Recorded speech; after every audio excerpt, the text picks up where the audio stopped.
আসসালামু আলাইকুম এভরিওয়ান, কেমন আছেন সবাই? আই হোপ আল্লাহর রহমতে আপনারা সবাই ভালো আছেন। আমরাও আলহামদুলিল্লাহ ভালো আছি। আজ আপনাদের সঙ্গে আমার দুই খালামণির সঙ্গে পরিচয় করিয়ে দিব। আপনারা গান শুনেছেন তেঁতুল গাছের পেতনি, আজকে আপনারা দেখবেন সজনে গাছের পেতনি।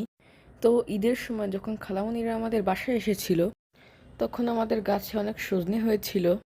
নানু বলেছিল ঈদের কারণে সজনেগুলো খাওয়া হচ্ছে না, পেকে যাচ্ছে, তো সজনেগুলো যেন আমরা কেটে নেই। যেই কথা সেই কাজ, অনেকা খালামণি উঠে গেল সজনে পাড়তে। প্রথমে নিচ দিয়ে চেষ্টা করেছে, পরে গাছে উঠে গিয়েছে।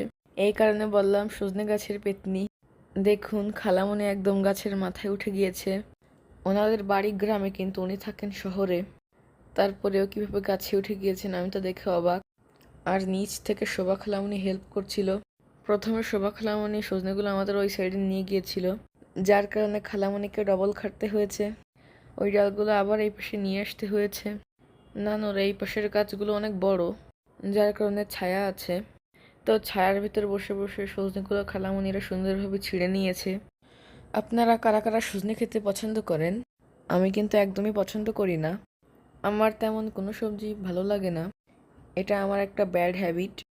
কিন্তু জানার পরেও কেন জানি না আমি অন্য কোনো সবজি খেতে পারি না, একমাত্র আলুটা একটু খাই। জাতীয় সবজি আমার জন্য আলু। তো কথা বলতে বলতে কিন্তু সজনেগুলো আমাদের অলরেডি গোছানো হয়ে গিয়েছে। তো এইগুলো গোছাতে খালামণিদের কিন্তু অনেক কষ্ট হয়ে গিয়েছিল। এখন এইগুলোকে আমাদের ওই পাশে নিয়ে যাওয়া হবে এবং ডালগুলোকে পুঁতে দেওয়া হবে, যার কারণে অনেকা খালামণি সজনেগুলো নিয়ে গিয়েছে এবং সুবা খালামণি ডালগুলো নিয়ে যাচ্ছে।